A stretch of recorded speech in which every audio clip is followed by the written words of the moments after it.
Hora de começarmos mais um módulo para o concurso da Prefeitura Municipal de Belo Horizonte, área da saúde. Este é o 7º módulo que nós estamos fazendo e o tema dele é uma coisa importante não só para você fazer prova, mas importante aí na parte escrita. Tá certo que o seu concurso não tem redação. Eu encontrei a secretária da minha dentista que vai fazer, né, o concurso. Ela falou assim, graças a Deus não tem redação, né? O candidato dá graças a Deus, embora, tirando a parte que nos toca, a redação é, sem dúvida, a melhor maneira de avaliar o português de uma pessoa. Porque cá para nós, você vai ser técnico numa área de saúde, o que interessa você saber caso de regência verbal que a gente não usa na vida real? O que interessa você classificar um termo como complemento nominal e adjunto adverbial? Nada. Agora, a pessoa tem que fazer um relatório, ela tem que escrever, pontuação é importante, uso de crase é importante, ortografia é importante, mas você pode cobrar isso tudo do texto da pessoa. Então, a gente sempre diz que, em se tratando de pontuação, a pontuação é um dos elementos da sintaxe da língua portuguesa, e a pontuação ela é associada à pausa, mas ela é, sobretudo, um elemento de coesão textual. Bom, a questão da pausa é um pouco complicada, porque ela causou um vício em todo mundo. Todo mundo cresce na escola ouvindo dizer que a gente, toda vez que respirar, coloca uma vírgula. Ninguém morreu. Tem gente que está mais ofegante. Não quer dizer que vai usar mais vírgula. Claro, na linguagem escrita, ao contrário da linguagem oral, se um texto for escrito totalmente direto, você fica sem o ritmo do texto. Então, na verdade, essa pausa aqui, ela não tem a ver com respiração. Ela tem a ver com o ritmo. Ela tenta imitar a inflexão da linguagem oral. Então, um texto que a pessoa escreve bem pontuado, se você for ler ao vivo, e você souber ler, você vai ler de acordo. Um texto mal pontuado, mesmo quem sabe ler, se atropela, fala, peraí, deixa eu ler de novo. Então, na verdade, essa questão da pausa, ela é um risco, porque muitas vezes você respira, mas não tem vírgula. Outras vezes você não respira e tem. Quando eu digo assim, saiu cedo, mas se atrasou. Eu não respirei. Saiu cedo, mas se atrasou. E antes desse mas, tem que ter uma vírgula, por motivos de coesão. Então, essa coesão, ela se associa a uma coisa que a gente chama de ordem frasal. Os elementos de uma frase, eles têm ordem. Eles têm uma ordem, né, específica. Então, o que acontece? Nós já falamos aqui de substantivo, de adjetivo, de advérbio, e você sabe que, de um modo geral, toda palavra que vem depois de um artigo, toda não. De um modo geral, as palavras que vêm depois de um artigo são substantivos. O compromisso, a situação. Você não fala compromisso o e situação a. E se tem um adjetivo, de um modo geral, ele vem depois do substantivo. O alerta geral. O pontapé inicial. Você não fala o inicial pontapé. Você não fala o geral alerta. Porque aí corre-se o risco de, quando você está observando a classe gramatical, você viu uma palavra depois do artigo, você pensa direto que é substantivo. E às vezes está trocado. O importante ministro apareceu na cidade. É o ministro importante.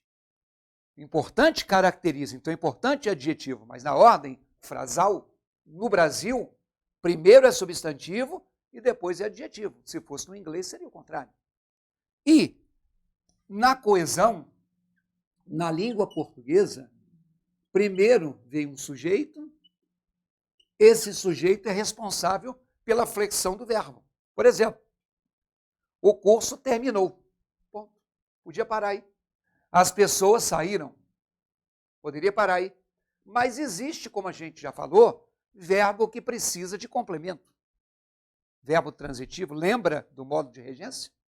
E aí, se eu coloco outra coisa, que eu não vou citar o nome sintático, os outros termos, que não sejam sujeito e o verbo, devem vir depois. Então, quando eu falo, as pessoas pareciam preocupadas, eu tenho o sujeito, o verbo e a palavra preocupadas que caracterizou o sujeito, que é o predicativo. Quando eu digo, todo mundo chegou muito cedo, o muito cedo indica tempo, é uma adjunta adverbial de lugar. Por exemplo, ela recebeu uma promoção. Uma promoção é o objeto direto de recebeu. Então não importa se chama predicativo, ou se chama adjunta adverbial, ou se chama objeto. Se tiver na ordem sujeito, verbo e outros termos, respirou você ou não, você não pode colocar vírgula. Ou seja, não pode ter uma vírgula entre o sujeito e o verbo. Não pode ter uma vírgula entre o verbo e um outro termo qualquer. Não pode. Então, quando a gente coloca assim, muitos candidatos ao cargo de dentista da Prefeitura Municipal de Belo Horizonte, cuja sigla é PBH, tudo isso aqui, muitos candidatos ao cargo de dentista PBH, respirei. Mas isso tudo é o sujeito, porque eu posso trocar tudo isso por eles. Eles farão. O que é o farão? É o verbo. Eles farão o quê? Provas. Aí, ó. O que eu tenho aqui? O complemento do verbo fazer. O sujeito é eles. O verbo é farão. Farão o quê? Provas. Isso aqui é o complemento verbal. Ainda posso acrescentar isso aqui, ó, no domingo. O que eu acrescentei aqui? Uma expressão com ideia de tempo. A expressão com ideia de tempo é uma adjunto adverbial, que a gramática chama. Então, o que nós temos aqui? Sujeito, verbo e outros termos. Na ordem. Por esse motivo, nós não podemos respirar. Aliás, respirar nós não podemos virgular. Então, muitos candidatos ao cargo de dentista PBH, você dá uma pausa depois de PBH. Mas não tem que ter isso como prioridade, porque isso é um risco. Tem que levar em conta a ordem frasal. Tá bom? Isso é a apresentação geral do que é pontuação. Olhe na tela a questão número 1 comigo. Ela tem uma tirinha do Calvin que diz assim: você me ama, pai? Claro que amo, Calvin. Você me amaria mesmo se eu fizesse algo ruim? Bem, claro que eu... Mas algo muito, muito, muito. Calvin, o que é que você fez? Quer dizer, o cara já está preparando aí para falar a merda que ele cometeu. Aí, a banca cobrou o seguinte. No primeiro quadrinho é esse aqui, ó. Você me ama, vírgula, pai. Claro que amo, vírgula, Calvin. Está perguntando qual é a função da vírgula. Eu queria que você pausasse a sua tela e, com o seu conhecimento prévio, você acertasse essa questão. Vai lá. Olha só, gente. Tudo que está aí é justificativa que pode estar na gramática também. Aí falou em elemento enumerativo, aí falou em aposto, aí falou em vocativo, aí falou em omissão de um verbo, e aí falou de sujeito pós-postos ao verbo. Pós-posto significa postos depois. Veja aí, dessas 5 opções, somente a letra E não é motivo de você usar a vírgula. Um sujeito, de um modo geral, ele aparece antes do verbo. Então, se eu colocasse assim, o verão terminou. Sujeito, verbo. Mas se eu disser, terminou o verão, o sujeito ficou depois do verbo. Mas eu não posso colocar uma vírgula entre verbo e sujeito e nem entre sujeito e verbo. Então, para o caso do sujeito que vem depois do verbo, não é motivo de vírgula. Tá bom? Então, se você marcou a letra E, você errou. Olha aí na tela. Você me ama, vírgula, pai. É uma palavra só. Claro que amo, vírgula, Calvin. Também é uma palavra só. Se isso é uma palavra só, errou também, veja na tela, quem marcou a letra A.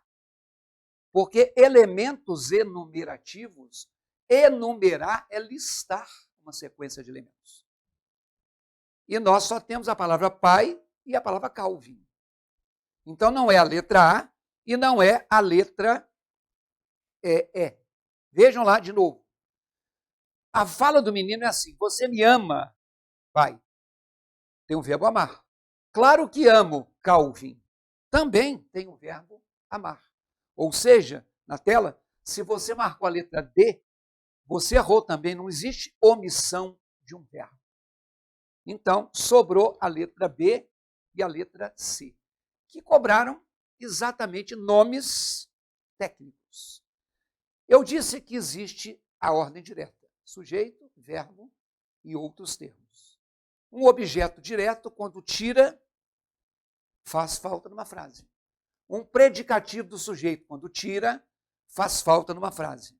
Mas existem dois termos, que são os que apareceram aí na questão, que a gente chama de termos em isolamento sintático. Já que eu te falei que a pontuação é um aspecto da coesão, e a coesão é a costura entre os termos de uma oração, faz parte da sintaxe. Os termos em isolamento, essa palavra isolamento, ela ocorre, esse isolamento, por um sinal de pontuação. Na questão aí está falando de vírgula.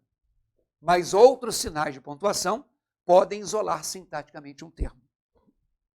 São dois. O primeiro é o tal do aposto, que apareceu aí, e o segundo é o tal do vocativo, que apareceu aí. A gente, às vezes, encontra questões com o nome tradicional, como eles usaram. Mas é importante que você saiba que o aposto, ele é um termo de valor explicativo ou ele é um termo de valor especificativo. Então, aposto serve para explicar, o aposto serve para especificar algo que já foi dito na frase. E o vocativo é o que a gramática chama de um termo de interlocução. Estabelecer uma interlocução é estabelecer um diálogo. O meu interlocutor é a pessoa a quem eu me dirijo, é a pessoa com quem eu falo. O interlocutor meu agora é você. O interlocutor de um padre ou de um pastor é o fiel. O interlocutor de um apresentador de televisão são os telespectadores. É com quem a gente fala. Tá? Então, esses dois termos, eles vão aparecer isolados por um sinal de pontuação. Então, quando a gente fala assim, o candidato jovem, recém-formado, fez boa prova. Quando eu falo o candidato jovem recém-formado fez boa prova, observem esse termo que eu estou grifando aqui de vermelho. Ele apareceu entre vírgulas, tá? Então, genericamente falando, isso aqui se chama termo intercalado. O que é intercalado? Que está entre alguma coisa. Quais coisas? O sujeito e o verbo. Eu te disse que a ordem direta seria assim: o sujeito, o verbo e o complemento. O candidato fez boa prova. Observem, se eu tirar esse termo entre vírgulas, a frase continua com sentido. Então, o aposto ou o vocativo são termos que, se a gente tirar, o resto faz sentido, porque eles são chamados na gramática de termos acessórios. O seu carro tem um ar-condicionado, que às vezes veio de fábrica, mas ele custou mais caro por causa disso. Se existe um carro que não tem ar-condicionado, ele anda, ele tem as mesmas marchas, ele às vezes tem até um rendimento melhor. O ar-condicionado é um acessório. Claro que melhora. Um aposto, um vocativo são acessórios, claro que melhoram. Bom, quem é o jovem recém-formado? É esse candidato aqui, ó. Então, essa expressão, ela vai especificar para mim quem é o jovem. Ele é um termo de valor especificativo. Esse termo intercalado é um aposto, que apareceu entre vírgulas, porque ele está quebrando a sequência entre o sujeito e o verbo. Mas eu te disse também que o aposto, ele pode ser isolado por sinais de pontuação. Essas duas vírgulas podem ser trocadas por dois travessões. Aliás, muitas vezes a prova cobra isso. Eles reescrevem a frase pontuando novamente. Se você abriu com vírgula, você fecha com vírgula. Se você abriu com travessão, você fecha com travessão. Ou ainda, se você abriu com parênteses, você vai fechar com parênteses. Isso quer dizer que aposto pode vir separado entre vírgulas, aposto pode vir entre dois travessões e aposto pode vir entre parênteses. Vamos lá na tela? A frase que nós temos não tem um termo intercalado. Eu só estou separando pai e só estou separando Calvin. Vem aqui comigo. Não quer dizer que isso não seja ou não possa ser aposto. Se eu digo assim, encontrei Priscila, minha ex-namorada. Quando eu falo que eu encontrei Priscila, minha ex-namorada, esse termo apareceu separado por uma vírgula. O sujeito dessa frase está implícito, sou eu. A pessoa, por que você não escreveu? Porque não pode ser nós encontrei, não pode ser eles encontrei, não pode ser vocês encontrei.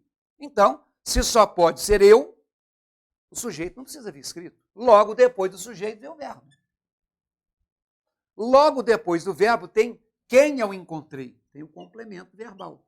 Sujeito, verbo e complemento. Acabou.